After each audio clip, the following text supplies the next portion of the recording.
Congratulations, Spence, and this question is for Mikey.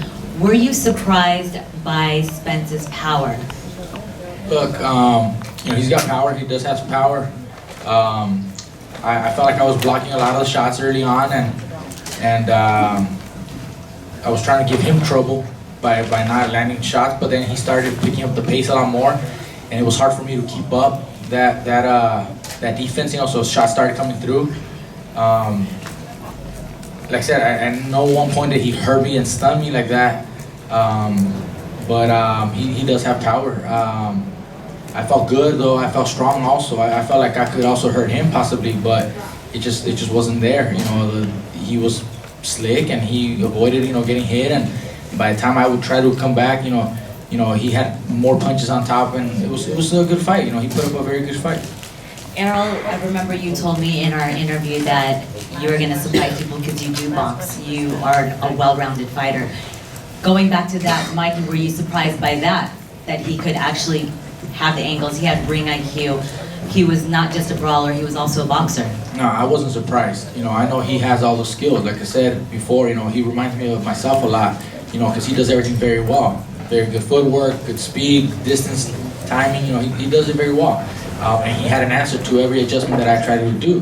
When I tried to put a little bit of pressure and walk forward, he took baby steps back, kept that distance, kept that jab out there, and it was working for him, He used his distance and reach very effective. And when I was trying to box on the outside, he knew how far to walk forward. He didn't get too close. He's very good. He reminds me of me. And he pulled off a great game plan, and he had answers for everything that I tried to do. It just wasn't, it's not that I was surprised. I knew he was going to be able to do this, and he pulled it off very well. And he just didn't give me the time, He had a great game plan. Right here. Hey, Mikey. Congratulations on a great effort. Strength and conditioning coach Mackie Shilstone once said when a fighter moves up in weight, he should stay there and not come back down. Do you think moving back down to lightweight to 135 would be in your best interest physically? Look, even though I moved up in weight, I never ballooned up too heavy. I never went, got too big with muscle mass or anything like that. We just added a little bit of muscle mass so that I could be at welterweight for this fight. But even weighing in, I was at 45 and a half. I wasn't a big welterweight. I feel I can come back down to the lower divisions and perform great. And it wouldn't affect your body? I don't think it would affect. I think if I decided to come down to the lower weight class, I could perform just as effective. Mikey, quick question.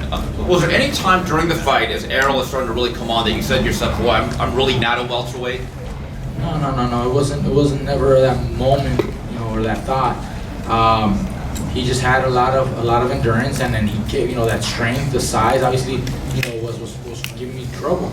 But I tried to box during those moments. I tried to stay on the outside when he did come on the attack, and I was blocking a lot. I was trying to block a lot of the punches, trying to wait for that opening, but it just wasn't there. Whenever I did let my hands go, after he was letting his hands go, he would duck down right underneath, and I wasn't able to catch him. And he just fought a very good fight. But I felt strong. I felt good. I just couldn't pull it off.